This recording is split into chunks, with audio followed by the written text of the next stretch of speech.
हाय guys, अस्सलाम वालेकुम, welcome back to beauty B spy. मुझे उम्मीद है आप सब खैरियत से होंगे।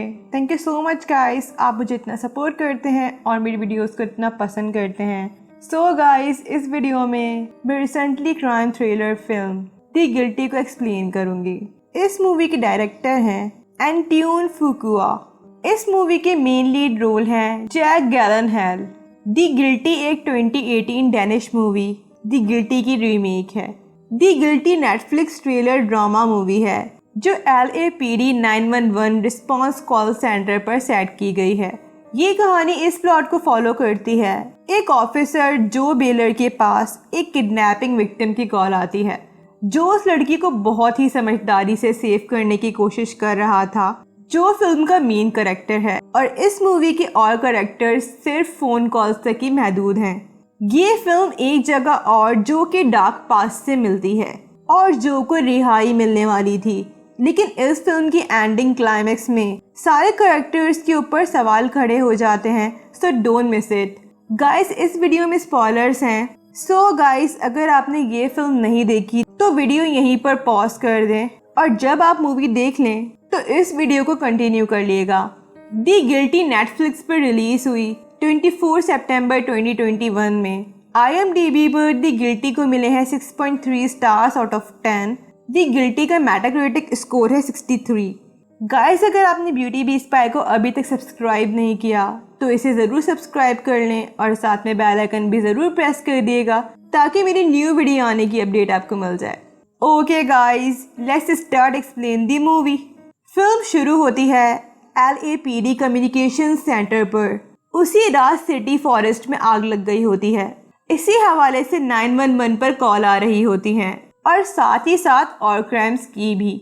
जो कॉल्स के आंसर कर रहा होता है लेकिन वो बोर हो जाता है। उसे ऐसी अजीब कॉल्स आ रही होती हैं जिस पर उसकी बहस हो जाती है कॉलर्स से। फिल्म के चलते हुए हमें मालूम चलता है कि जो कि नेक्स्ट मॉर्निंग लास्ट ट्रायल है। जो के क्राइम के बारे में व्यूअर्स को मालूम नहीं होता, लेकिन जो के बोलने के अंदाज से ये तो अंदाजा था कि ये ट्रायल जो के लिए बहुत ज़रूरी है। जो कि इस क्राइम के नतीजे में उसे LAPD में शिफ्ट कर दिया गया था। जो के पिछले कुलीग से पता चलता है कि इस ट्रायल के बाद जो वापस अपनी पोजीशन में आ जाएगा। जो के पास एक लड़की एमिली लाइटन की कॉल आती है। एमिली का दावा था कि वो एक वैन में है और वो किडनैप्ड है।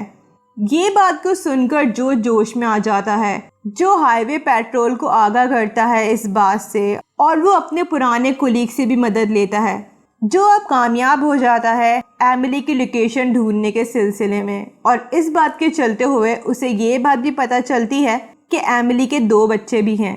जब पुलिस एमिली के घर पहुंचती है वो देखती है कि एमिली का सन ओलिवर के पेट में किसी ने छुरा घोंपा हुआ था। Okay guys, let's start explain the ending. Emily मर गई थी या वो जिंदा थी?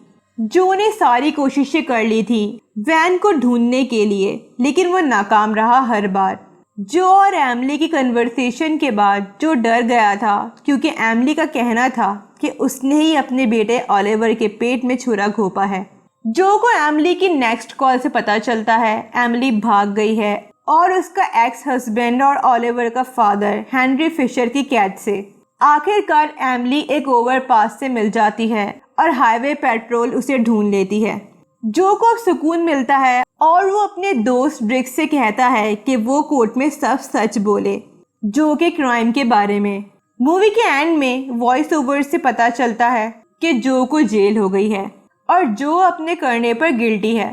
जो का दिल जब चेंज हुआ जब उसने देखा कि एमिली सुसाइड करना चाहती है क्योंकि उसने अपने बेटे ओलिवर को मारने की कोशिश की।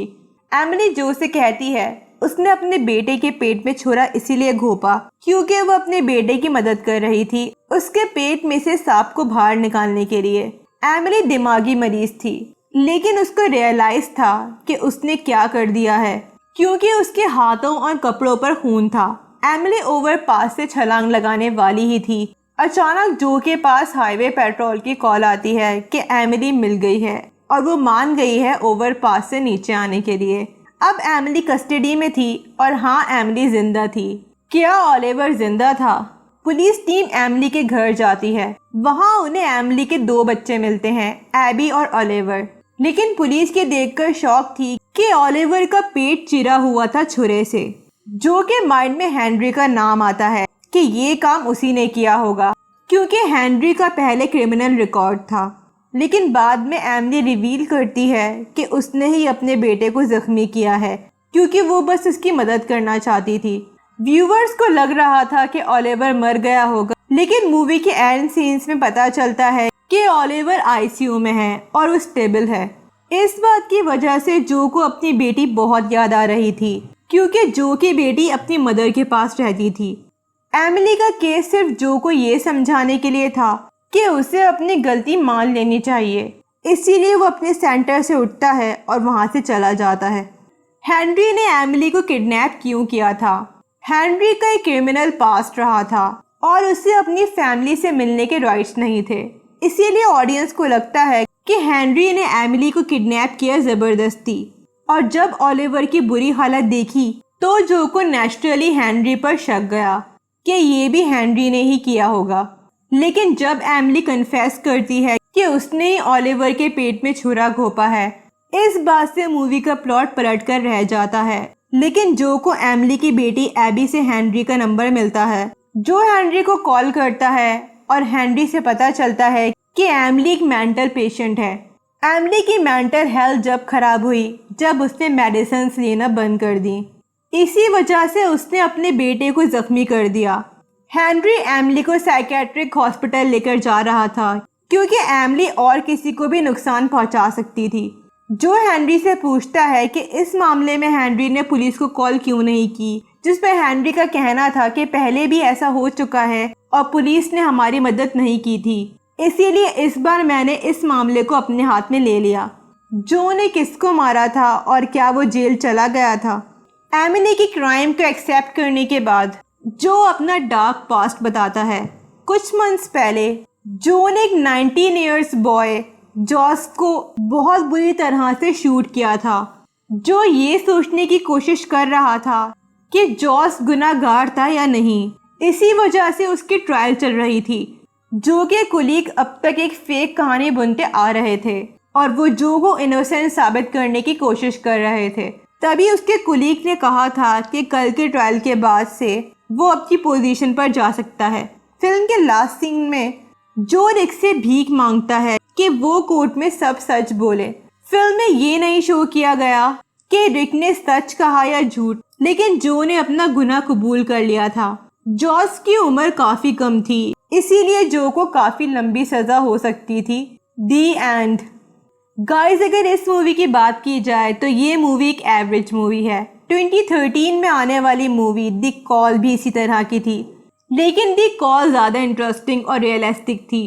खैर, मुझे ये मूवी स्टार्टिंग में बहुत इंटरेस्टिंग लग रही थी, लेकिन जब हमें पता चलता है कि एमिली एक साइको है, तब पूरी मूवी का मज़ा ख़राब हो जाता है। जैक की एक्टिंग हमेशा की तरह लाजवाब थी। गाइस, आपको ये मूवी कैसी लगी थी मुझे ज़रूर बताइएगा। अपना ख्याल रखिएगा। अल्लाह हाफिज़ एंड लव एंड पीस।